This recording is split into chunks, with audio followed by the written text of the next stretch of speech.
Hello, Guardians, and welcome to Destiny Reset, episode 159. This podcast is about anything and everything related to the Destiny franchise. If you love playing Destiny 2 as much as we do, you're in the right place. This reset, we talk about some controversial news involving Crucible rewards in Year 2. We comb through all the different purchase options of Forsaken, and we talk about our plans to finish out the final resets of Year 1 in Destiny 2.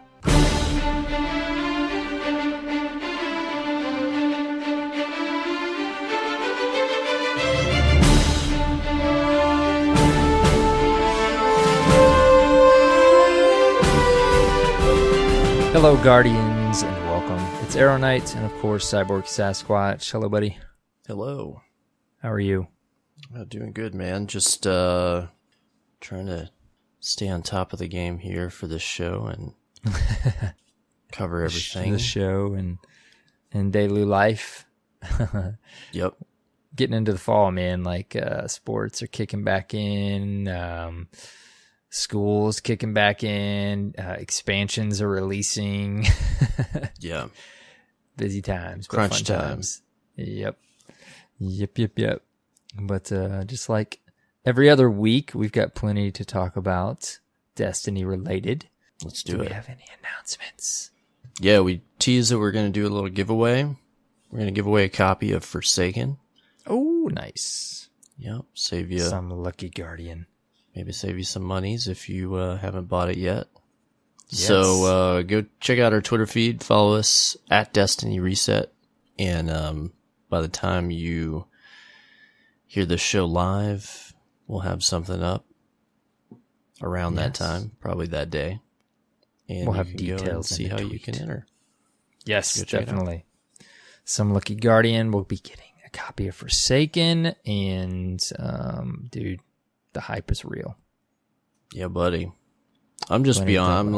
I'm kind of overhyped now. It's just kind of like, all right, this is going to happen. Yeah. I can't be excited anymore because I'm too exhausted. And it's a little different than like our typical hype, you know. I mean, with Curse of Osiris, you know, we were hyped, and this is like Taken King hype, you know. Like this is the real deal. There's a lot of stuff coming, a lot of changes. So, speaking of, why don't we? You know, it's the TWAB. I mean, what can you say? Do the news. The news this week at Bungie. They're heading to Gamescom. They're teasing that there's going to be a couple of announcements and things they're going to show that we haven't seen yet. I don't know what that means, but we'll find out. Stuff. Yep. Gamescom will be live, I think, Monday the 20th, if that's correct. Is that right? I want to say I'm not certain. I'm not going, so. Yeah. Gamescom 2018 is going to start 6 days from today. So 1, 2, 3, 4, 5. Use your fingers. So I guess that's like the middle of next week. Yeah. All right. It's going to happen soon. They're going there. They're going to have Gambit there for people to play. They're going to be talking about some things. So keep your eyes peeled to their social media and the media. It'll be fun to see more Guardians get their hands on Gambit because, man, it's fun. Good Absolutely. Next up, we've got a whole bunch of stuff about how things are going to be changing in Forsaken. More details. Mm-hmm. Senior designer Robbie Stevens and test lead Sam Dunn answer question about Gambit and something new called Infamy. So Infamy is basically a ranking system akin to, I get these mixed Valor up. And Glory. Valor? Valor is the general one, right? Valor, yes. It's not like Glory. It's like Valor. Glory is comp. Yep. It's like Valor for just Gambit. So, they kind of detail their goals for the mode and then talk about replayability, and variety being a core part of the experience, but also they realize it's important to have a desirable loot game. So, Infamy is a progression-based ranking system where completing matches earns you points. You get more points from winning matches than if you lose. Mm-hmm. And that experience rewards you with unique Gambit weapons and armor. They also are making the ranks more granular. So each rank actually has 3 different tiers within it. So you have Guardian, Brave, Heroic, Fabled, and Mythic all have 3 different tiers for you to work through. And then Legend is just one big tier. Mm-hmm. It kind of confused me for a second, but I mean, it's pretty simple. Yeah. They just want you to feel like you're making progress more often, right? Yeah, more smaller milestones that you can work through. They mentioned they want you to be able to do stuff like this in several play sessions as opposed to like several weeks. Mm-hmm. Yep. So each rank requires more infamy points than the last. Win streaks award bonus points. Your win streak caps at 5 and doesn't get reset until you lose a match. And you won't be reset if you join a match in progress on your win streak. There's also Gambit bounties that can earn infamy that you'll pick up from the Drifter, who is a unique NPC and vendor for this activity. He'll have daily bounties for sale and other rewards. He'll also have a weekly bounty that you can pick up when you're level 50, which is the new level cap, because apparently levels are still a thing for some reason. And the weekly bounty awards a large number of infamy points and a piece of powerful gear. This allows you to always be making progress towards legend, no matter what your short-term goals are. And then they mention Guardians notorious enough to catch the Drifter's eye by climbing the infamy ranks will be able to earn some pretty sweet gear. And they show off this pretty cool warlock with a bond that has a raven or a crow on it and this sweet looking rocket launcher. Mm-hmm. Yeah, the bond's cool too, man. It's kind of something akin to what we would have gotten in the D1 days. Cool here. Mm-hmm. So that's cool. So they've got some depth to the reward system in Gambit. I don't know, how much gear we're talking about, but at the very least there's stuff to earn and to get just for that mode, which is great. Yeah, I mean it's Gambit's.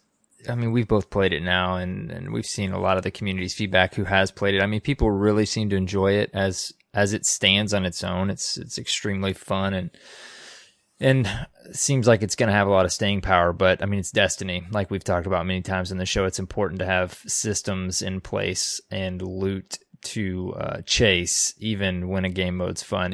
When I first saw they were bringing a rank, I was excited, but I was like, man, what's it going to be like, with this many different ranks in the game? But I mean, it's not going to be very often we're adding a brand new game mode like Gambit or Trials. So it did make me realize I wish we had on our emblems. I think it would be cool.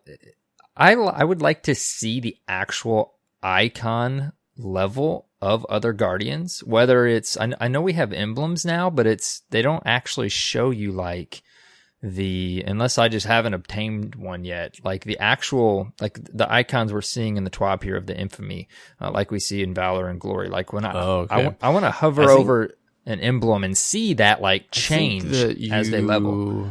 I might be wrong because I'm not the biggest Crucible player. I want to say that you unlock, at least for Glory, like you unlock different variants of emblems. Mm-hmm.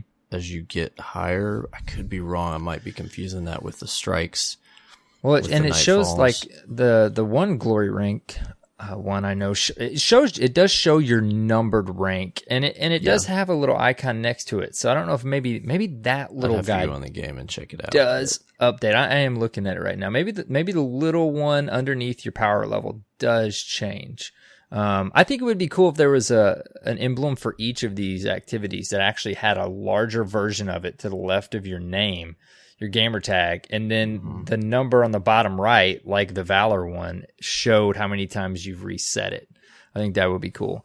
But anyways, just random thinking as I'm reading the TWAB stuff. Emblem stuff, man. Next up, we're going to talk about Glory. So Kevin Yanes, who is a senior Crucible designer, jumped in to talk about Crucible ranks. So in Season 4, they have some goals. They want to make earning a high rank in Glory not feel like a second job. So they're changing Glory rank points gained and lost have been retuned to reduce the overall climb to higher ranks. The weekly award has been fixed, and its gains have been doubled. Fixed meaning repaired. It hasn't been earning properly for a little while since they made some changes. Mm-hmm. Next, they want to recognize the achievements of players who did not receive their weekly awards in Season 3. So players who competed in Season 3 will earn bonus rate points for completing their first match in Season 4. That does not require you to have completed any previous weekly milestones. Okay. They want to encourage more players to strive for higher glory ranks. And to do that, here's the changes. Losses no longer reset your Valor win streak if you're in the comp playlist. Radar has been re-enabled during competitive gameplay. So the experiment is over, it seems. What do you think about that, man? Radar coming back. After many a play sessions, I'm ready for it to come back. I would be fine if we got a like tweaked version of it. Maybe that's not so far out, in showing you where players are. But it just, as much as I can't remember if you and I were talking about this actually on this show, but when it comes to like modern shooters, strategic, like tactical shooters, I can get into like very realistic, no radar. But I've come to realize, except for a couple weekends of Spooky Trials, I really did enjoy an overall experience in Destiny and Space Magic and being a superhero. Like having radar just feels right. I think for a game that is fast and mobile like Destiny, or at least that's how it's meant to be played, and they're encouraging that to continue with these changes to the sandbox. I feel like it's a necessity. Right. I agree. And if you would have asked me a couple months ago, I don't know if I would have, said this, this exact thing, but yeah, I agree. Well, especially on console where the field of view is so narrow as well, that makes it even more difficult to be aware of, like spatially aware of what's going on around you. Like you can't see above, you can't see much to the sides of you, like you have no peripheral vision. I mean, so if you're on PC, you have a huge advantage there if you don't have a radar, because you can see so much more. Right. But it kind of stinky on console to do it all the time. So, this is an interesting choice as well. They're adding control and clash modes to the competitive playlist. I was a little surprised by this. Yeah. Especially Clash. Like, for Clash to be in comp is kind of an oddity to me. Yeah, I mean, they're looked at as more, I don't know, casual. There's Slayer modes. Yeah, I mean, they're pub stomp modes. Yeah, right. Those are the games you go to just. I mean, it's Iron Banner, right? Yeah.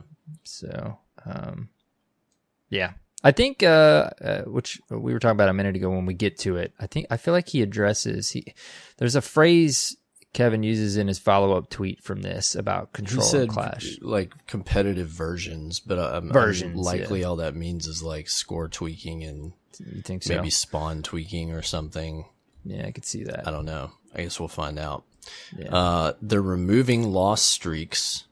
I know several of my friends, like, they said that was some of the most painful part of. Yeah, it is. I mean, if you could lose all your progress from hours if you got on a lost streak. Oh yeah, it would be so punishing. Dude, comp nights, you start, you make some progress, and by the time you get off, you've if it's been a super sweaty night, you've worked your way almost back down to where you were when you started. Yeah. Like the loss streak is when you lose your winning streak, and that's enough. Like we don't need an actual loss streak. Right. Right. So they've done away with that. I think that's a wise idea. Yes. And then they go on to say, we're currently investigating activity reconnections to competitive Crucible for players who encounter an error mid-game. This will not be available at the launch of Forsaken, but we are looking to add this feature post-launch. I feel like this is a necessity in We've talked competitive. about this. Yeah. You know, it's frankly pretty surprising, like, that they fixed that and added it to trials, like, second year of trials, and then they didn't have this in a competitive playlist. Like, I agree. Yeah. What? So like please add that. Back and try. Hopefully they get that together. Next, they want to remove the time pressures associated with glory ranks. So Pinnacle Crucible rewards are now awarded via quests. Some of these quests will ask you to to engage with Valor or Glory ranks. They will not go away at the end of the season. So essentially they're removing that seasonal, those seasonal unique weapons, it sounds like, from being a seasonal thing. And that it might be more than just a rank that plays into it, right? Yeah, I mean, and I actually didn't interpret it that way at first, but I mean, you're basically saying like Redrix's Claymore will be tied to a the equivalent something of that. Similar. Yeah, will be tied to a quest, not rank. Yeah. And they say as much. Redrix's Claymore is being retired in Season 4. Of course, we already knew about that. Players who already earned the weapon will still be able to equip and use it. You'll be unable to earn it beyond Season 3. I feel like they restated that in a different way. Is it really? Yeah, just to be clear. So Shaxx is going to offer a new quest that players can complete to earn Redrix's Broadsword, a companion weapon to Redrix's Claymore. So this weapon features a similar talent arrangement, but does not share the lore and triumphs associated with Redrix's Claymore. Once you've earned the weapon, random roll versions of Redrix's Broadsword will start dropping from Crucible engrams. Each drop will have the fixed Outlaw plus Desperado combination. Each drop will also have randomized barrels, magazines, and masterwork perks. So when they first started explaining this and they said companion weapon, I was like, oh, you mean like an SMG that would complement it, you know? Just because of the name, yeah. Yeah, or that's exactly I was what I thinking thought, like something that would play with it well if you had the other one. Exactly where I was going with it. Yep. But it seems that it's going to be a carbon copy. Yes. Of the gun that will then be available to everybody else. Cyborg, it has been a while since we've had a little bit of controversy in the community. This is polarizing, and today. So let us explain why. So the whole deal with Redrix's in Season 3 was that it would only be available for Season 3, and it had a very unique perk combination that was kind of cool and powerful, and you had to take on the hardest competitive, journey in Destiny over a long period at least. Not saying Trials isn't difficult, but it's pretty serious grind to climb that comp ladder. Yes. Took a lot of people out, like a month of playing every single night. Yeah, and people, are just now getting it right now, and they've been grinding since the season started. So essentially, Bungie is saying we're you'll only have that, but we're gonna make a different and almost better version because it's gonna have the same perk, but you'll have random rolls on it. Yep. And everybody will be able to get it.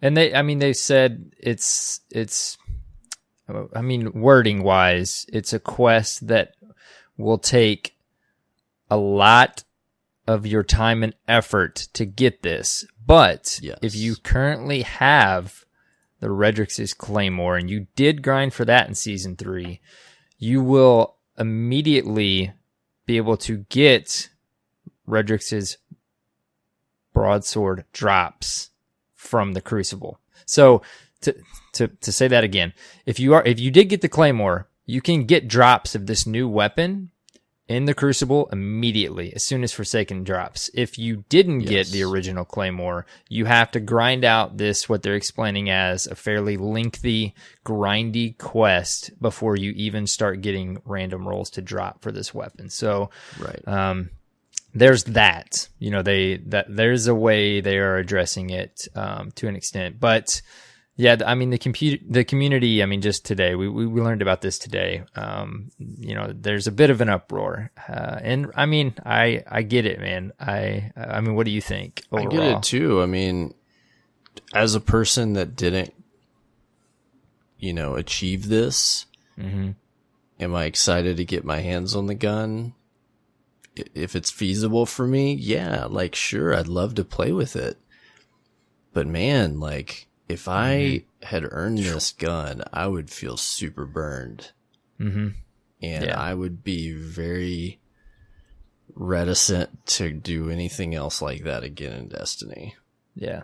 Well, and me even, I mean, I'm a avid Crucible player, and you know, I've been spending a little bit less time in there recently, just with the events we've had and stuff. But I'm not that far into. I'm like 500 and something into my glory rank. I'm realizing with 2 weeks left, like Redrix's Claymore, with everything else I still need to or want to do before Forsaken, like it's not looking like it may happen. So I'm looking like I'm not going to get the gun either, and it still stings to me, man. The same as you said. If I did grind it out, I mean, it's good, like you said, it's going to be nice to get a version of it. But I honestly, I was already setting myself up for, man, like, it's gone after this, and I'm not going to get it, and that's totally fine because I didn't, you know, spend the time needed in the Crucible to get it. I was tweeting back and forth with Dads of Destiny the other day. We were talking about like a way they could implement this to where you did kind of have a second chance. Like, I think it would be neat if the current season's reward, you got it Fabled. And then, like, the next season, you got, let's say, the next season, season 4, you get the Luna's Howl speculation, and then heroic under that for that season, you can get a Claymore. Let's say that just has a different skin on it, so people know that you didn't get the original Claymore. You can't get the legendary ornament anymore; that's gone. Just like they say in here, the legendary ornament's being completely retired. That you get when you hit legend, of course. But at least, you know, that's a tiered way. You still have to grind to heroic. You've got 2 chances to get it. I still think it waters it down a little bit. But I think an idea like that maybe waters it down less than this. Unless I feel like this is like the same thing though. I mean, that's what this is. Well, to me, like that, at least you have this season, for the first season, to get this red and black version of it. And then the next season, you grind to heroic, one down, reachable for, you know, many more Guardians, but you still got to grind to heroic. Once that season's over, it's gone. You can't get it again. This scenario, unless this is like the mountaintop, I heard somebody refer back, remember the mountaintop quest? Unless this is like that quest times 5, that I gotta say, man, like, even not getting the weapon, I'm fine if it went away after a season or 2. Like, I'm excited, like you, that I'm gonna get a version of it. But man, it stinks. Like it almost, the quests need to give you something else that's cool. But I really liked this really exclusive weapon that you had to work for, and if you didn't or weren't able to, then you weren't gonna get it. I don't know. There's something about that that's cool, you know, and that's just me. I'm fine with not being able to have everything. This just comes back to this problem where Bungie wants every single thing to be able to be accessible by every single person, regardless of if you earn it the way that they set up to earn it. And if they don't, oh, well, you know, here's your participation trophy. I guess we'll let you have one. Yeah. You know, it's like... And it really does kind of take away, right? They always detract from what they offer when they do stuff like that. Like, yeah, it's almost a bait and switch.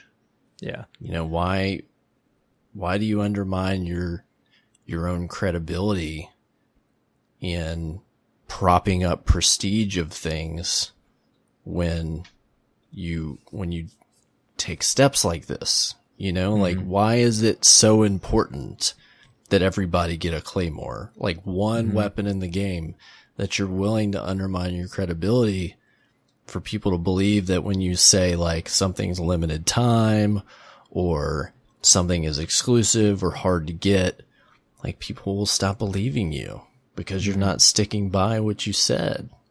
Yeah. And I just don't see why it's so important. Like, why is it that big a deal that they feel they need to reskin this gun so everybody can play with it? Why do that and, like, take away from the achievement and the exclusivity that all the players that earned it have?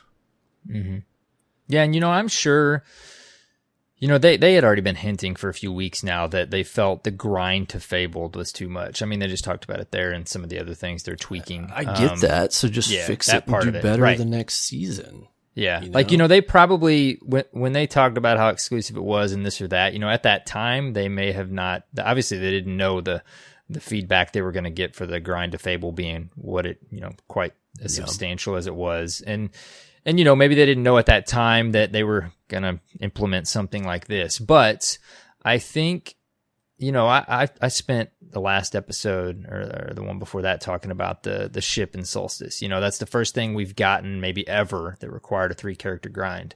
And I'm okay after we'll talk at Reset, after I got my one set to Legendary, like, I 100% think you guys that grinded out 3 characters should get something. But ultimately, I'm okay with exclusive loot. Like, especially like this. This is something that's over all 3 characters. You can progress no matter what character you log into. It's through all 3 of them. And I think it is 100% okay if some people can never get this gun again. It's just retired. Whether you retire it in its one and only season, or you do what I was talking about earlier and maybe give people 2 chances to grind to a certain rank, but like it's okay, like, for people not to get this gun, right? And I think we both, that's what we're agreeing on. Yeah, I think this is a misstep. Yeah, and I feel like we'll see some follow up with it. Obviously the intentions are good. I think you could have even done this, like, when I was initially reading it, I'm thinking, okay, they're going to do a quest after a gun like Redrix's Claymore, and they're going to give people something similar, but it's not going to be as sweet as the Claymore. But then it ended up being possibly better. So I'm interested to hear more information about this. I'm hoping maybe Kevin tweets out some more and kind of details maybe some of the decisions on why behind it. But I really hope... I don't want that going forward, man. Like, I want it to be like, oh, dude, I got to put in time if I want this thing. Like, let's say it's Luna's Howl. That's a speculation, the gun we saw on the stream. It's got crazy, critical damage on a 3rd hit. Like, if I want that thing, I'm already, like, mentally preparing myself to grind for that thing in Season 4. Like, I'm a hand cannon guardian. Like, I want that thing. And now everyone's going to be wondering, like, should I really grind for it? Or should I? It's like everybody right now. Imagine if right now you're super close to the Claymore right now today. Like, you're not very far away from it. Like, do you finish? I guess. I mean, right. There's still some exclusivity there. You're going to get the one that looks like that with, a few perks and things, but I don't know. We've talked about this for a bit now. I just think it's okay, to not be able to get everything. So, and I'm not getting my ship, and I'm okay with that. I've thought about it. It's fine. Game to terms. So, yeah. Anyways, to finish this out, they also want to promote Rumble, and so they mentioned earning a place in the top 3 in Rumble will now count as a win. This is cool. And the correct number of Valor rank points will be granted.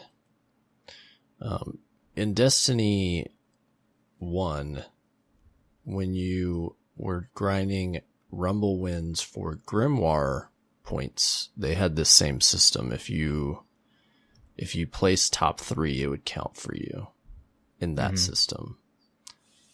So that kind of makes sense. And yeah, I mean, getting first place in Rumble just to get the win, to get the points, like, would be quite a chore. It would not be efficient at all for your Valor rank. So that's a smart move. Next up, they talk some about guided games. You wanna cover this, man? Yeah. They're, I mean, we kind of, guided games is an interesting thing. Like, it's promising, but, maybe hasn't quite fully, done what they hoped even, and some Guardians hoped, but they're bringing back some features. Steve, Dolan, design lead, he from the social team, he says that they're bringing back some features that many have asked for on many occasions. Fire teams that are formed in some activities will stay together once the activity is complete. So this is great. This is applying to Strikes, Gambit, and Crucible. So and this is just like general matchmaking, right? Like, if you matchmake with 3 people, you'll roll obviously right back in with those Guardians, correct? I think so. Yeah, so just running solo strikes, you're running with 2 other random Guardians that you guys are speeding right through the strike, like you're just going to roll back in it together, which is great. I mean, it's just more efficient. So now they also talk about activity reconnections. So starting with Forsaken, if you disconnect from a guided game, you'll be offered the opportunity to reconnect to the activity if it is still active. We'll reserve your slot for up to 3 minutes. After that, guides will be able to backfill the guided game with seekers that are currently in queue. They go on to say in guided raids, these reconnections will help with individual player disconnects. So, I mean, that's a good thing. Now, the next part is I was excited to see that. I wasn't expecting this. We're actually going to get some clan update stuff. They've said since launch, 50% of you have hit max rank in your clans each season. So, I mean, they're saying 50% of the Destiny player base that are in clans. I'm thinking 50%. I don't know you're if in that's a clan, 50% of the population or 50% of the clans. Yes, probably clans. So 50% of clans are hitting the max rank. Yeah. I mean, I'm sure there's a lot of smaller clans out there that maybe, obviously, it's taken them a little longer to do that. So they have basically 2 major ways they want to improve clans. They want to give you more reasons to play with your clanmates and make clan perks more interesting.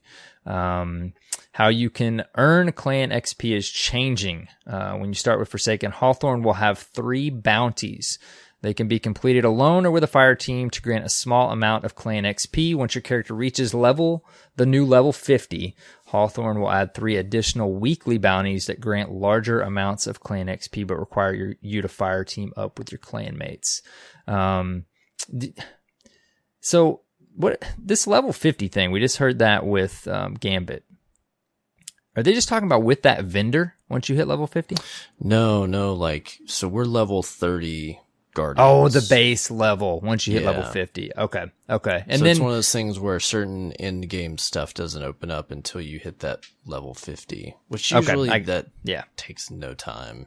Right. Yeah, you hit 50 and then up, and that's when they say the 3 additional weekly bounties will become available. So a preview of the new clan perks. Of course, the perks you unlock as you level up, your clan levels up. A preview of what we're going to see in once Forsaken launches. So at rank 3, increased resilience when you're in a fire team with your clanmates. Rank 5 grants. Cool. Yeah, that's cool, man. Like I instantly wondered, like, how substantial that will be. Like, will you, purposefully, make sure you have that going into certain activities or something. Obviously, right. I mean, you're getting increased resilience. I can't imagine it being too crazy different. At rank 5, grants a chance to receive additional etheric and what is this word? Baryon resource. Mm-hmm. I read this like 3 times. Resources when collecting them in the reef. So that sounds like probably the new planetary materials. Yeah, is my etheric guess. made me think of etheric light, right? Yeah. Which is ether, right? It's etheric. Right. So probably the etheric is probably going to be the Tangled Shore, and the Baryon is going to be the Dreaming City, if I had to guess. Has it been confirmed? Like, what am I missing here when they say when collecting them in the reef? We're just the Tangled Shore and we're in the system of the reef. Oh yeah. The Tangled Shore is part of the reef. Now they didn't say the Dreaming City was in the reef explicitly, but that's, I think, implied or assumed. Implied that is as well. Yeah. So now it hasn't been confirmed we're getting the actual reef social space back, right? That hasn't been confirmed. I don't think we are. Okay. Seeing the reef. Yeah. Anyways, because basically the reef, from the background stuff they've given us so far, like after I'm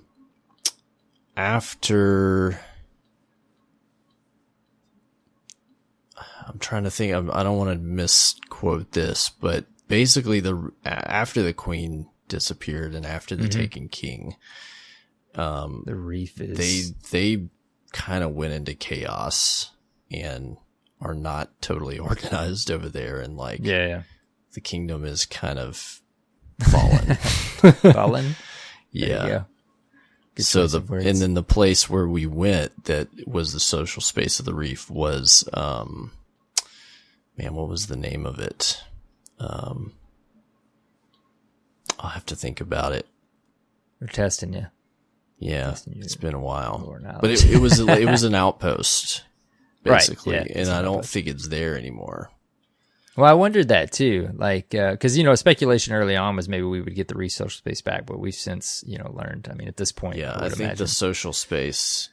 I don't think there's going to be a social space. I think there's just going to be these two areas, areas. Yeah, these two destinations. Yeah. Mm-hmm. Okay. All right. Moving on. Rank 6. The weekly clan milestone also grants a masterwork core. Nice. So, yes. So, yeah. That's useful. Yeah, I mean, these are neat. Like, right now, you unlock them, and when you read them, they sound cool, but you never really look at them again, and you don't really know for sure what they're doing. So, I mean, you know what they're doing, but how substantial, right? It's notable that rank 1, 2, and 4 are not listed, so that could either they're not significantly different, or they involve things that would possibly spoil stuff. Yeah, they say a preview of. They would have said a tease or something, maybe, but who knows? Next up, they show a funny little emote of a guardian pushing an empty swing in the rain. I don't know why they chose to show that one off. Yeah, I don't know. But they're gonna have some new emotes, of course. Well, of course. Yep. Next up, another Crucible lab, and this one, season 4, is gonna be kind of different. Right up your alley? Yes. Yeah, I was thinking so. So the next mode, I think, is going to be, they didn't say if it was 6v6 or if it's 4v4. I think they say down when they do the scheduling, they're going to have a free-for-all and then a 6v6. Oh, okay, nice. 2 different ones. Yep. All right, so this is called Scorched, and tongue-in-cheek, they say, this mode has a very deep, complex, and serious rule set. You spawn with a Scorch Cannon. Everyone else spawns with a Scorch Cannon. You shoot each other with said Scorch Cannons. So this mode kicks off Tuesday, August 21st at reset at 10 a.m. Pacific time. They will have free-for-all. And then Friday, August 24th at 10 a.m., they will have 6v6. This is like rockets only or something. My initial thought is the community is, I mean, as always with anything, it can go either way, but I feel like the community, we've been asking for something just randomly crazy. Yeah, weird. Make something fun. I feel like the community is just going to have a great time with this. They're just I can't wait to play. Totally goof around. It'll be fun. Yeah. That's what Crucible Labs is there for. I mean, we may never see this again, but this is the place where they can experiment and just have goofy modes, right? We've talked about that for sure. Next up over in Destiny player support. Of course, we had a hotfix this week, 1.2.3.2, and there was some weird stuff that happened. Both on console and PC, where like body parts disappeared in the preview screen and emotes were installed as perks and guns and ornaments showing up in the ghost slot, like weapon ornaments. They said to fix it on console, you need to clear your cache.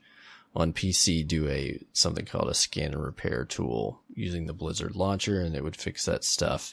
There was also a really interesting, there was a thing that was data mined with the Solstice stuff when that patch dropped that appeared to be a quest involving Cade, and everybody's been looking for it and trying to figure out. Yeah, it involves. Don't spoil it for everybody. All right, I'll edit that out. You didn't hear that. No. Everybody's been trying to figure out, when's it going to show up? How do you trigger it? Nobody's seen it yet. And when this dropped, there were some players that in their director at the tower, there was a quest icon that they could hover over, and it showed a tooltip, with some imagery, directing them to go start the quest. But when they went there, it was not available. So it does seem that it is a thing. When it will trigger and if it will trigger remains to be seen, but be on the lookout the next couple resets. Yeah, it's like it's even showing up as it's even got like the words milestone on it. So I'm wondering, just complete speculation since we didn't see it this reset. Well, as you're listening to this, I'm wondering if it's going to prompt the last week before year 2 starts. I was talking with a friend and we were both agreeing that would make a lot of sense for it to be the last week. It's kind of a goodbye to Cade. Related. Yeah, exactly. We'll see. Yeah. I hope so. I mean, hopefully it's not one of those now. things that they like started and cut and the code's in there just teasing everybody, Like, I mean, that happens. Hopefully not. Yeah, no, yeah, hopefully not. I think people especially with so all these emotions going on with Cade. Yeah. Yep. If they did, then guys, like, hey, can you like throw it back in there, get in there real quick. Make something work. Fix. They talk about masterworks of the legendary or resplendent versions of the Solstice armor. Players were asking if they would be able to complete the objectives to masterwork their armor after Solstice of Heroes ends. I was asking. You were asking, yeah, and other people were too. Yep, I was and totally they are asking confirming that you can, in fact, upgrade those to masterworked after the event ends. Like I said last week, I'm doing everything I can to give myself as much time as possible to do what I want to do before I understand. August 28th. I understand. They do have some disclaimers you want to make sure that you remember if you're trying to get that Valor ranking to Legend for one of those masterworked, that it does reset when Season 4 starts. Yes. So you would have to start over if you don't complete it before then. The other thing, I don't know if we've mentioned on the show too, it's worth mentioning. I had someone else tweet me. I luckily just came across this before I even got the master or the legendary set, but you do have to, if you've already reset once, sorry, I don't know if we said this last week. If you've already reset your Valor once, and you have the legendary, it won't automatically update. There's a little bug where you have to actually go do one match and then it will register. It's like that for all of it. If you had really? already reached it when you had the armor, you have to, like, if you're at Legend right now and then you have that armor piece, you have to complete one match to get it to trigger. And then it will, same. If you've reset it, you'll have to do the same. Yes. Yeah, because I've reset it once and I went in and it actually doesn't even, at least I didn't notice anything pop up and tell me. I was like, dang, did it actually do it? And then you'll go and you'll see the node fill. I wish that there was like similar to like an unlock, Mm-hmm. like feature, like, I don't know, notification or something when those, just like almost like the bounties, like kind of pop when up they or the pop. triumphs. Yeah. Like I would just get a bounty pop or something, like, Yeah. cause I've always have to go, all right. Did it count? Like, Yeah. you go make sure. You can also, thanks to the awesome Dirt Fan, which I'll talk about a little bit in Reset, to get the Prestige one, all you have to do is have someone who has a checkpoint at Callus and beat Callus on Prestige. And You can do cleared. that. You can do that if you cheat. Yeah. If you like to cheat. Oh, now, come on, Cyborg. I do, now, I gotta say, dude, so I don't forget, this Masterwork system for a celebratory yearly event like this, I originally wasn't a fan, and I think I said that on the show to kind of express that thought. For what this is in this event, I like the Masterworks. I've thought about it, and I think you said you did like it. Like throughout the year, I love masterworking something being related to a material in the game and a choice to do it. But for an event like this, I've decided like this is a cool way to masterwork the set. Like it's the like the celebration of Solstice, the first year in Destiny 2. Like if you want the masterwork like event gear, go do some stuff.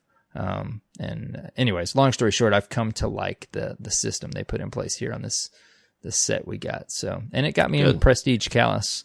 So yeah. It is interesting. You just have to do, I did think about this. You just have to do general Crucible stuff. You don't have to go do anything in Trials, but you do have to go Prestige Leviathan. That's right. But I can't imagine. Can you imagine if they would have put Flawless Oh man, that would have been a little bit super of salty. What if they put in Flawless Raider? Oh boy, that'd be super salty there. One of my last trophies to get platinum on D1 there. Yep. Okay. Next up, they talk about some issues that we may experience with the 2.0 update that drops on the 28th of August. It's actually a pretty lengthy list of weird stuff. So here's a sampling of issues confirmed for the week leading up to Forsaken. Exotic weapons will lose their +5 power mod, but legendary weapons will not until September 4th.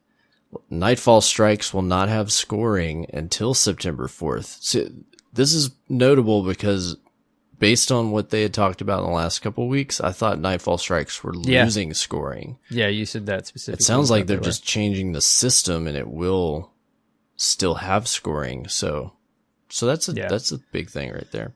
I did have a follow-up thought too. Last week we said they're going to do 3 Nightfalls a week, right? Like I wonder if you do one, if it locks out the other 2, or do you think you can just do all 3? I would expect just like any other Nightfall, you can do it as many times as you want, but you're only going to get the reward, like the Nightfall reward one time. But you can grind the Nightfall as many times as you want to get the exclusive loot. Like that usually is always in the pool, right? Yeah. So I would imagine like you can run all 3. You could do all 3 as many times as you want if you want to try to get the stuff. Yeah.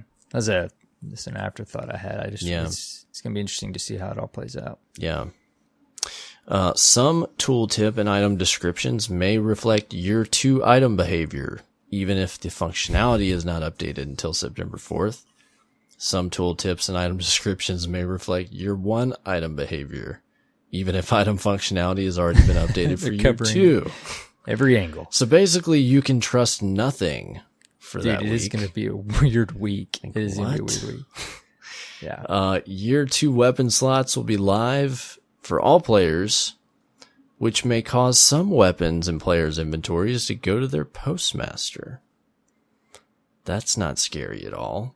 All players should ensure their postmasters are clear by August 28th to prevent loss of items. Like, geez, guys, how many weapons are we talking about? I'm guessing they're talking about weapons that are moving slots. Yeah, if you don't have space. It'll just pull it out of that slot and push it to your postmaster, I guess is what they're saying is going to happen. Or maybe if you don't have space, it would push to your postmaster. Yeah. Luckily, I'm a little different in D2. My postmaster is always cleared out. Mine was always full in Destiny. I would just, to be safe, what I would do and what I will probably do is empty all of my weapon slots from, if I can. I don't know if I'll have room, but I'm going to make the weapon slots as open as possible in each character. Yeah, I mean, the preferred option is that nothing has to go to the postmaster. Why even make the game have to do that with your loot? I mean, I would just be upset if I lost like a legendary or something that was hard to get, you know? I don't know. You know, I guess it should be in your collection. Get it out of the collection, but you'd have to But wait it may a not week. be. Yeah. Yep. Okay. Interesting. Some year 1 power weapons which previously had an elemental attribute will become kinetic for year 2. The elemental attributes for a handful of targeted year 1 weapons will be changed and locked to a specific attribute for year 2. All other year 1 energy and power weapons in players' inventories will have their elemental attributes locked for year 2. And we can expect more details coming up in the next couple weeks. We had the movies of the week. Did you see if Destiny 2 was an anime? I think I did. I actually didn't watch it in here, but I think I came across this on my feed somewhere. Yeah, I saw it on Reddit. It was okay. It's funny. I've seen like 10 videos like this though. Yeah. Like literally, if Destiny was an anime, like, but it was still good. It was still funny. Yeah, it's good. I think the Thundercats mashup is probably the best cartoon mashup though of Destiny properties. Like that thing was amazing. Yes, and that is the TWAB this week. There you have it. 3 times Valor this weekend. Of course, by the time you hear this, that'll be over, but you gonna take advantage of that? Yes, I'm gonna try and get that exotic ghost. Yeah, I'm gonna go reset my thing so I can maybe play some Iron Banner and I'm get some about perks. 1 or 2 ranks into my second reset, so I'm hoping. I mean, with triple, it shouldn't take super long. It's crazy how fast it is. Yeah. So, in other news, this came up after we recorded last week's episode, but I thought it was worth mentioning. Vicarious Visions, who was the studio that worked with Bungie on Warmind, is expanding. They're adding 115 jobs and $7.3 million very nice. to their Albany, New York studio. They're going to expand with a new office and hire a bunch of folks. 44,000 square foot office. Wow. And VV is a subsidiary of Activision Blizzard. They currently have about 200 developers, artists, and producers. So, that's growth by about a third. Mm-hmm. So that's pretty interesting, and it's great for them. I would guess that is partly due to them working on Warmind and successfully so. Hopefully that means that they're going to do some more content there. It could also mean that they're planning to want to continue to do that and also possibly work on other projects. Cause they've done stuff like, where's some of the other projects that they have done? They worked on like Guitar Hero. They worked on Call of Duty, and they did the Skylanders games. And so, who knows what that means, but a lot of speculation, and this is something I've said to people in conversations that I've thought, is that it's very possible. It's very plausible that you could see Bungie basically kind of over time, like give their expansion content to another studio and just continue to put out like the major releases. And then, maybe one day, like hand the whole franchise over to a different studio. Right. And this could be part of VV, like being a part of that. Yeah. I mean, who knows? Like you said, it's a lot of speculation, but right. Yeah. I mean, Warmind overall was extremely successful, and in many ways for me, and I think for many Destiny players, like way more steps in the right direction than we thought we were going to get that early on. And, you think about it, it's two separate companies, two separate teams. I mean, we could see them, the Bungie team and VV team interacting on Twitter. And I mean, it seemed like really good vibes and really happy with what they, accomplished together. So, I mean, I would imagine when something like that happens and goes smooth and then also is successful from the player base, like, of course, I mean, why not? Possibly work more together. So sure. And they're owned by Activision. And there's a business aspect too, yes. I mean, it makes sense, right? Yep. Did you want to talk about the versions this week? I think that was something we mentioned. Yeah. We don't have to spend a ton of time on this. I mean, I can run through real quick. Like, we kind of wanted to clarify for you guys all the different versions out there. I mean, there's not a ton. It seems like there is. Of Forsaken. When you initially look at it, it seems like there's a lot of different things. We wanted to kind of just tell you what there was and then what we're doing, just to give you an idea. But I mean, to go through the versions, the first thing is, Cyborg mentioned this last week, I think, when he and I were just talking, off the show. There is, guys, if you don't know this, there is just a version of Forsaken for $40. You can just get, it seems like you said, Cyborg, a lot of people maybe don't realize that. You're not forced to buy the annual pass. So $40, you can just get Forsaken, the Forsaken expansion. Now, you can also get the annual pass with it for $79.99.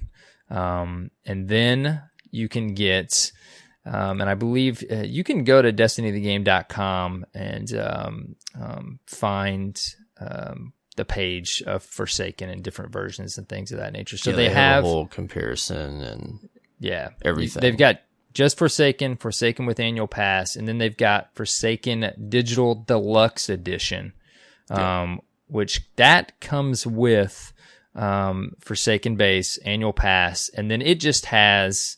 Is it that it has the Awoken Legend set? Yeah, that's so basically what you're paying extra for. It's a little extra loot. Yeah, a legendary bow ornament, a emblem, and a ghost shell. Yeah, the Cade's exotic stash, which is basically like a universal pre-order bonus. Yes. For anywhere you pre-order it, you get a little some in-game Cade loot. Yeah. They also have the Forsaken Legendary Collection, which actually is the Destiny 2 base game, Curse of Osiris, Warmind, and Forsaken the base. No annual pass. Yeah. And then they have the Forsaken Complete Collection, which is everything I just said. Literally everything. And the Forsaken annual pass. The annual pass. And the Awoken Legend set. Yes, that's everything. So that's $100. The Legendary Edition, I believe, is $60. The collection, which is a pretty good deal. Yeah, it really is. Yeah, I mean, that is. If you're basically getting Forsaken, and then for $20, you're getting everything else. Everything else, yeah, which is pretty awesome. And as you guys know, I think we've mentioned before, it is required to have the previous DLCs. Of course, Destiny 2 base game and the previous DLCs. So keep that in mind. And then to throw even more layers on top of it. I think it really started to give us headaches, right? Yeah, it did. Like we thought we had it locked down, and like we were texting back and forth, and we went and reserved stuff, and then we both ended up switching it up a couple days later because some other things came out. But GameStop has their own thing going on, and they have what they're calling the Destiny 2 Forsaken GameStop bundle. It comes with a Cade statue. I'm not sure on the actual size of the statue, but then it comes with Forsaken Destiny 2, Forsaken, Curse of Osiris, and Warmind. It doesn't come with the annual pass. Yeah, it's the collection. Yes, it's You're the collection. getting the legendary collection, the Cade statue, and there's an emblem. They are also, if you pre-order, then when you pick up your pre-order from GameStop, they also have a set of playing cards. Yes. Called limited edition Baron playing cards. Oh, you just made me realize something else, man. When we get into what we did. Yeah. Then, so what we realized. So that's $100. Yes. $100. The downside is that you're not purchasing the annual pass. Yes. Which is $30 on its own. Yes. There we go. Sorry, guys, if we're confusing you. This is basically what we did, except we were texting each other. So we went and got that, and we're like, we'll just buy the annual pass. And then we saw that they are selling a standalone version of the statue, which is what we were really in it for $50. So let's say this is the thing that we wanted. We wanted the statue. We don't need the collection.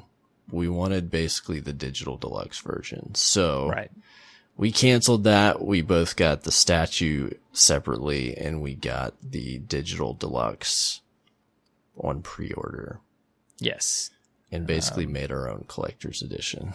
Basically, yes. For you just made me, you just made me realize that what I decided to do, because I always have to ask at GameStop, what my local GameStop said is if you reserve some sort of a collector's edition, like the one with all of the versions of the game and the statue, you can actually pick it up on the 3rd, not the 4th. Yeah. But then my GameStop went on to tell me that if you don't get a collector's edition like that, so if I just reserve the digital deluxe edition at GameStop, that I wouldn't be able to go get my code until the 4th.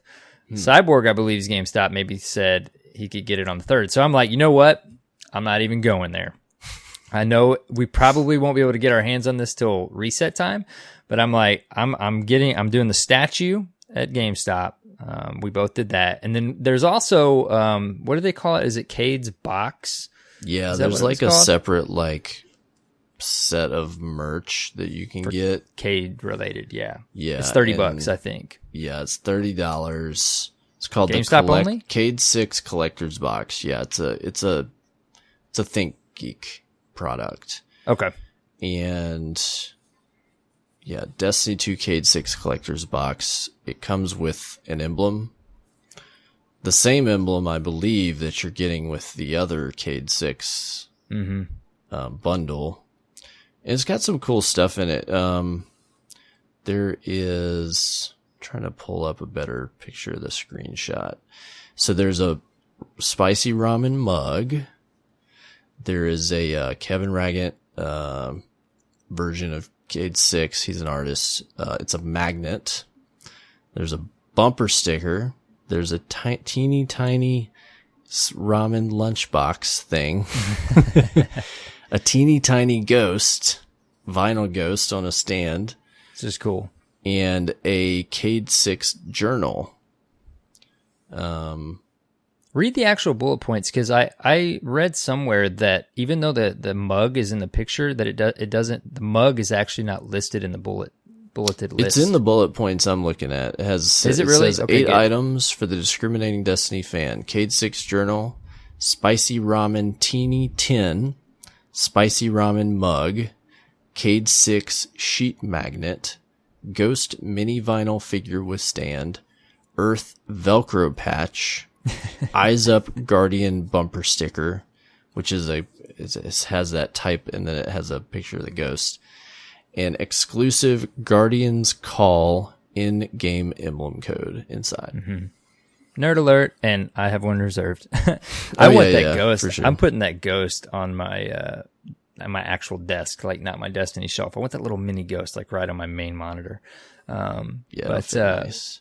Yeah. So. Did you decide you're getting that? We got the statue. Cade's I ordered box. this too. This doesn't come out till October. Yeah. October and then 1st. I decided to go digital deluxe on the PlayStation Store because I just don't want to run into any I don't want to run into like you can't pick up your digital code on a receipt until 10 a.m. on release morning. It's worth and then I noting, go drive. like, as far as I understand it, the game is going to be downloaded on August 28th. Right. And you're basically just going to be paying to unlock it. And so I just hope you don't have to go like get your receipt with the code on it. I'm going to go talk to them. If they don't tell me I can pick it up on the 3rd, I'm going to cancel it, and I'm just going to go get it on the console. On the store. Yeah. Keep it simple. Yeah. Not worry about it. But so these are all like the things we've been bouncing around, just trying to because we're just freaking neurotic about this and trying to get it right. And so if you're a player and trying to figure out what version to buy, that's kind of what we went through. And the Destiny the Game site is actually helpful because it compares each one to each other, so you can see what comes with what. Mm-hmm. But bottom line though is like you don't have to buy the annual pass. When you buy this, you can. Right. But you can just buy, the $40 expansion if you just want to try that. Yes. You did just make me realize though that since I went digital deluxe on the PlayStation Store, just in case. Oh yeah. That I don't know now that I'm gonna get those playing cards because the other two things I reserved. You gotta pick them up when you pick up the game. Oh my goodness! I thought this was over, dude. I want those playing cards. Come on. First world problems. Come on. I know. Did you get your poster when you pre-ordered the? No, they were already out of them. Oh, see, I got the poster. They said they usually get more. And I think I've had this with different games. They get email more when it comes out. That I got from GameStop. This was like 2 weekends ago. They said that weekend only they had posters if you pre-ordered Forsaken. Really? Yeah. I ran into the same thing with. What did we get the little statue of Cade for? Was that with pre-order for D2? For 2, yeah. Yeah, I think I had to. Well, no, actually, I remember what happened there. They didn't give it to me because they said they had them, but we had to wait till the game released. Yeah, like and then they called me and said, "No, you can have it." Yeah, some people gave them out early, and then they were like, "Oh, we're not supposed to give." And then they were told, "Yeah, you can give them out when they pre-order." And then they ran out. And people had to wait and get it the day the game released. Yeah. Now I remember that now. There's actually 3 variants of that statue. Did you know that? Yeah, there's one with the. You have the wrench and the chicken. Yeah. And the gun. Yeah. I have all 3. I do not. I have like 3 of the one. 2 boxed away. So hopefully we were helpful because that sounded kind of confusing like our text messaging back and forth did, but hopefully we helped you guys out a little bit. At least you know what we're doing. And if you're all things Destiny like we are, then maybe doing something similar will be helpful. If you want to throw all the money away, throw all the money at it, as much money as you can. Still disappointing, man, that there's no official collector's edition, but I feel better that basically like I can get this statue and I can get this other little pack of stuff, and there's some cool things, but really like I'm disappointed that there's not the steel case and the the book. So Destiny 1 Vanilla and The Taken King and Destiny 2 each had a book. And I'm pretty sure Destiny 1 had the book. I know I don't have that one, but I know The Taken King and Destiny 2 had a book. And they're like the same size, and they literally have said like they made them to like fit together like side by side on a shelf and stuff. Mm-hmm. So I was hoping we got something cool like that in a collector's edition. Like I was looking forward to that, but there's no such thing. Yep, not this time, man. Spoiler warning, though. I think I didn't actually go look myself, but I believe I read or heard the Cade statue we're talking about. If you go look at that, maybe don't read some of the description at GameStop's website because I think there might be spoiler territory in the description Really? of what I know what it is. but I don't want to say anything. The statue, there's a reason. Yeah, I'll just stop. Okay. Yeah. Don't read it. Don't read it. Because I think I haven't went and read it myself. I know what the spoiler is, but just if you don't want to be spoiled, be careful because there may be some spoiler stuff there. Good to know. There you go. Yep. Yeah. I think that's it in the news. That's the news. You want to talk about our sponsor this week? Yeah. We told you guys about this new sponsor of ours. We're excited to be telling and sharing you guys with some cool loot that we got. We told you last time, Shirt Punch. Their website is shirtpunch.com. Shirt Punch is the best place on the internet to grab limited edition pop culture t-shirts. They do new designs daily, which are only up for 24 hours, and they're $10 each.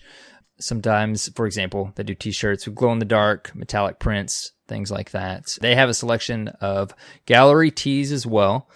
Something for every fandom, gamer, anime fan, horror, movie fan, and of course, a lot more. The way that it's set up, you want to check back daily because it's every 24 hours. You're talking $10 shirts. We ordered like a mashup between Link and Thanos, and it's super cool. It's like black, but a lot of color on the front. And we wanted to see the quality. The quality's excellent. We're really happy with the product that we got. So in turn, we were more than happy to tell you guys about it and throw it on the show. So check it out for sure. There's a promo code you can use, POD10, POD 10, that will save you 10% on your order. Cyborg, you're pretty into these kind of shirts, right? I like t-shirts. You do like t-shirts, period. We won't get off on the t-shirt tangent. T-shirts.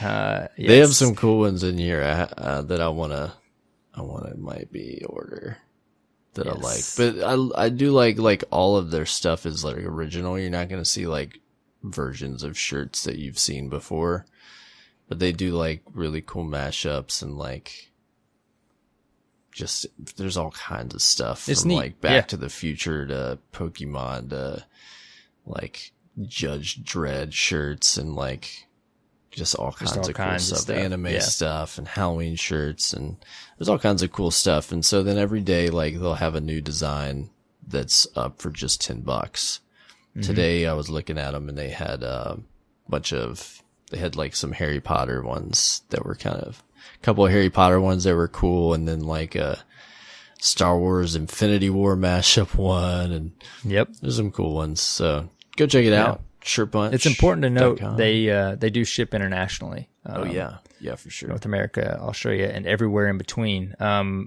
Like I mentioned, Cyborg and I mean, it's important to us that we check this stuff out before we tell you guys about it. And the quality is the t-shirt. Soft t-shirt, so printing was good. Great. Like it's well done. Look, I get a lot of t-shirts. And like I'm really critical if they're like I don't like the printing quality or if this shirt like fit material is poor, and these are good. So everyone right now is remembering our t-shirt tangent 1 or 2 episodes ago. Now they already know how picky we are with t-shirts. Yeah, right? Went off, and we actually had I think I had somebody tweeted us, and they were like, "Yeah, I'm a shirt printer, and that brand you mentioned is like." Good quality. I agree. So there you go. So that's our sponsor this week. Again, POD10 promo code when you check out, 10% off your order. ShirtPunch.com. Shirt Punch. Thank you, Shirt Punch, for being our sponsor this week. Yes. Thank you so much. Well, Arrow Knight, how was your reset, sir? Oh man, I did some stuff, some things. Tell me about Destiny the stuff related. and things. Dude, okay, so told you last week, I still have my blue gear. I've been grinding out, man. Like, I really have enjoyed Solstice because I play a lot solo, and then I try to fire team up on the weekends usually. And I've just been strategizing and planning every time I log on, doing what I can solo. And then did get through the blue gear. Shout out to the Derp fam. I had like mostly just the story missions to run. I had done everything else mostly by myself, and we grinded through those story missions. I got my legendary set. That felt great. And then you know how sometimes you're like, okay, I think maybe I'll go to bed, and there's enough people on, and they're like, hey, we have the Prestige Callus checkpoint. We just ran it earlier, and I'm like, I could go to bed right now, or I could totally just knock this done. Yeah. So I did. As much as I would love to run the whole Prestige raid, I have ran it, a few times. I would like to start raiding more, but I am kind of the PvP guy. And we jumped in. I remembered enough of Callus, like they didn't really have to tell me anything, of course, other than the new mechanic, and they spoiled me. They let me just like take care of ads and go back to the throne room, and like the Dirt Fam, that they're just too nice. So knocked that out, which is the chest piece on the Titan. Nice, I don't know if is it the same across all classes. Is it the chest piece? Yeah, it's the chest piece. Okay. Yeah, each of them are same on the classes. Once you get to that legendary, it's all the same. Okay. Well, then what role did you do in Prestige? Like, were you throne room? Were you out in the darkness place? I was throne room. Okay. Yeah, which normally when I've ran it in the past, I am in the or whatever you want to call that room, shooting the skulls and stuff. But so I was a little nervous because I was like, what am I supposed to do in the throne room? But again, there's no easy place to be in that encounter. Yeah, like if you're in throne room. It depends on how you set it up. We usually do 2 and 4. Mm-hmm. So if you're in throne room, like it's about survival, dude. Yeah, you gotta clear those ads and keep them clear so people don't die. It's yeah. And then we had multiple spindles. So, dude, yes, we've done spindle, and the past 2 weeks doing it, and it's nasty. But there's been a kind of a weird problem, like the first platform. 2 weeks ago we all ran spindle, nobody had any problems, like, but this past reset when we did it, there was like most of the time we weren't getting our proc on whisper the white nail. Yeah, it would not proc white nail. Dude, it's so funny you say that because it was inconsistent. Like, we wiped. I just realized too. I called it spindle. I have like up to this point called it the whisper, and I totally accidentally, maybe for the first time, just called it the spindle. And it's funny. It's Black Hammer Spindle, whatever. The Black whisper, Hammer, dude. Spindle whisper. Yes, exactly. Whisper of the Black Hammer. Dude, we wiped. I mean, it was one of those like we did really well the first and second one, and then you go into that like little spell of wiping, and then purgatory. Yeah, and then like but initially, white nail was working for us. That is what the perk's called, right? Yes, I think. Yeah, it was working, sure. And then all of the sudden, like 4 and 5 tries in, it stopped working, and everybody was like, "What is happening? I'm not like I know I'm hitting it." And then when you jump to the second plate, it would work fine. That's so for weird, us, man. That's what we noticed. It's something to do with his head. I know that for sure because it would work more consistently when we were shooting him in the chest. That makes sense. So it's something to do with his head, but I'd be darned if I knew what it was. Like it's like it's throwing up a critical hit, but it wasn't week, really. Nobody had the problem at all, not once. Like nobody said anything about it. So I don't know what's going on in there with that, but it's really effective if you can, even if it's not proccing, like you can still one phase them. Yeah, you can. Yep. We did too. Yep. Oh yeah. It feels good one phasing that son of a gun. Dude, and every time I jump in a raid, man, it almost makes me kind of excited that even though we're going to have the Gambit distraction, like that Trials is, after much thought, like gone for a season, because I really miss the raiding days, man. It's just might give you say it over and over again, man, and it just takes me back to the olden days of my spreadsheet and running 3 a week. And I do, like, man, I used to make it a point, like the relic, like I wanted to know I wanted to know the hardest role, and then I wanted to help people. Like I even have old videos up on my YouTube channel, like how to run relic, and raiding is just fun, man. And I hope to do more of that once Forsaken hits. Yeah, man. But dude, yeah, I'm liking, like I said earlier in the show, I really do for like celebratory events. I like that to masterwork it. You have to go do some of these things. It got me into, Callus Prestige, and I had to jump in a Crucible match before I went to bed because I just wanted to. I wanted the game to recognize, that my boots were masterworked. I've done the same thing. Yep. And I've spent the rest of the week, the rest of the reset, running around on planets because I only had I want to say, I have more now, but I think I had 9 of the 68 region chests. So I'm doing it seems like I'm doing old material farming because I'm just running around. It is cool because it's like Dead Ghosts. I think I told you this week. Yeah. You get to see cool areas of the destinations that you haven't been to yet. But yeah, I've got lots of region chests to pick up. So. I hear you.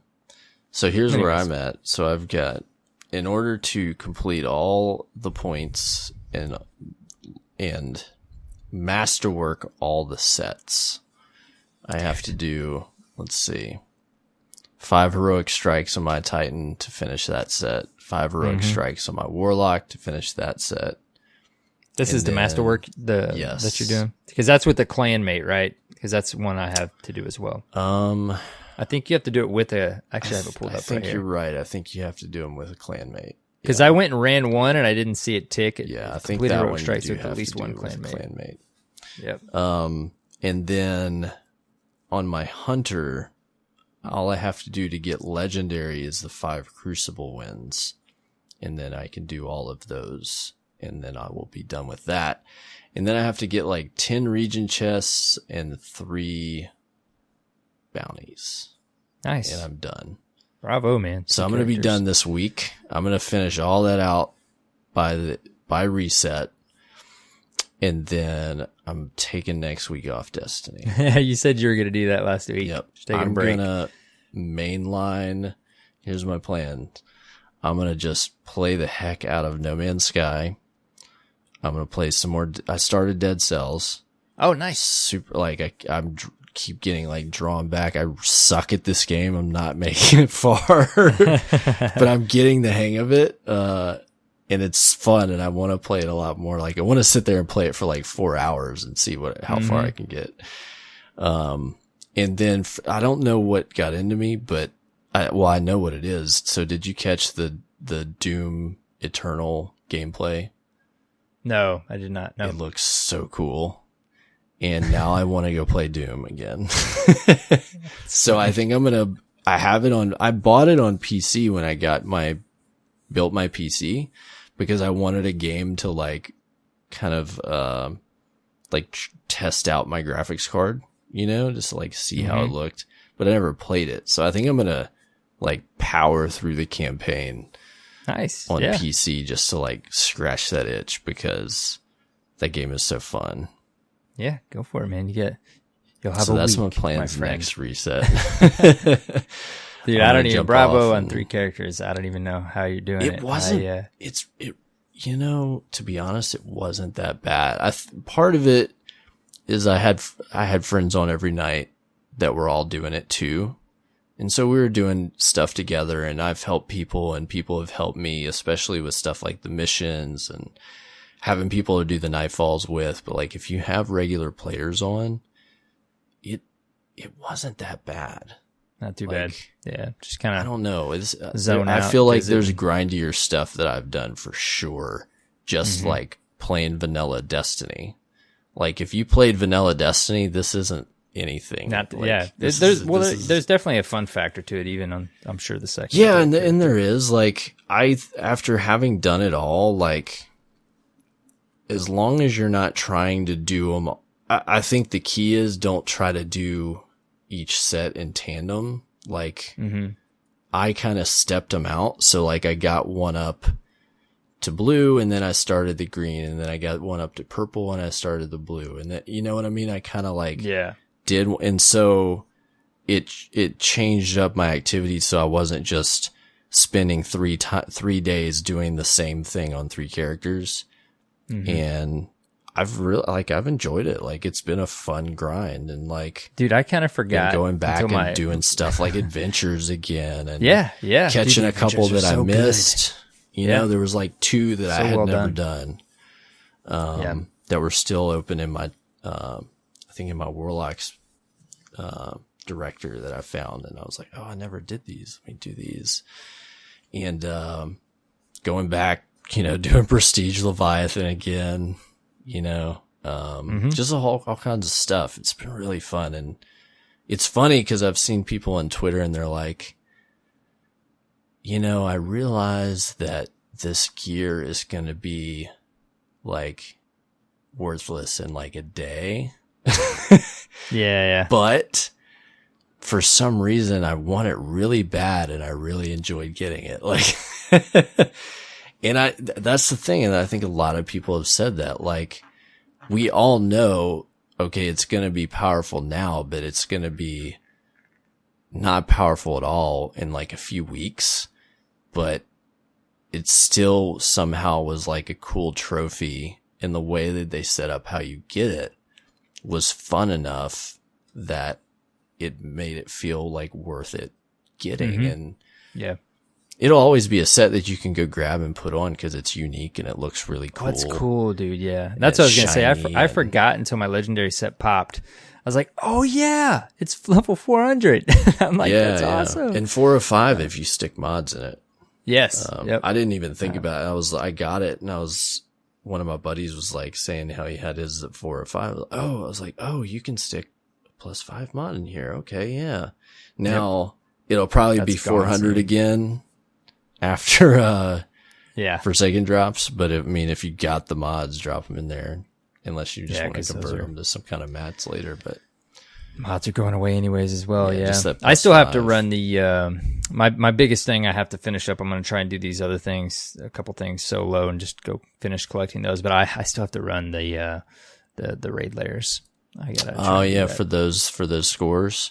Yeah. Man, Eater of Worlds if you get in a team that like has done that enough, like you can blow through that in less than an hour, even on your first try. Spire is one I would set aside an evening for, because I haven't found a lot of people run that regularly. I mean, you might find somebody in your circle that does, I don't know, but it's not as popular as Eater of Worlds, and it's so complicated. That's what I've heard. It really is. I mean, it's just like any other raid. Once you get once everybody understands it and can just make snap decisions on the fly to like handle stuff, it's fine. But it's definitely one of those that like you're going to wipe and then you're going to go through the whole encounter with everybody again and like 10 times, like 15 times until everybody gets it, you know? Yeah. And you got to have a lot of patience. We definitely have had some yelling. I will share my experience if I can get it done before. Yeah, definitely try, man, though, because it is a really fun, like, unique experience. It's just which I guess complicated. I don't have a time frame now because you can do it after. So I mean, I still my goal is to get it done before Forsaken, but not the milestones or not the bounties. Only the masterwork objectives. Oh, that's right. That's right. I was sitting there thinking it was for the armor. Yeah, you're right. I'm not even thinking correctly. Yeah, that's one. Yeah, of the that's bounties, for the triumph. Right? Yeah, that's for the triumph. I do have. Yeah, that's right. I'm not even thinking straight, man. It's too late. Better knock that out quick. 20 triumph points. Yep. Well, yeah, that's my main one. The main one I have left. Yeah. I wish I could jump on PlayStation and run. Yeah, that'd be cool. That'd be fun with you. Just get that cross save one day, you know. One day. Come on, Bungie. What, you getting into anything else through Reset, man? No, man. I've just been focusing on trying to finish my Destinies stuff up before Forsaken hits. Really, before the 28th. They've clearly said year 2 begins on August 28th. So pretty much. Yeah. Be ready. Yep. All I want to do is log in on the 27th, jiggle around with my inventory, and just be ready for that week, and we'll just play in the sandbox all week, you know. Yeah, right. Exactly.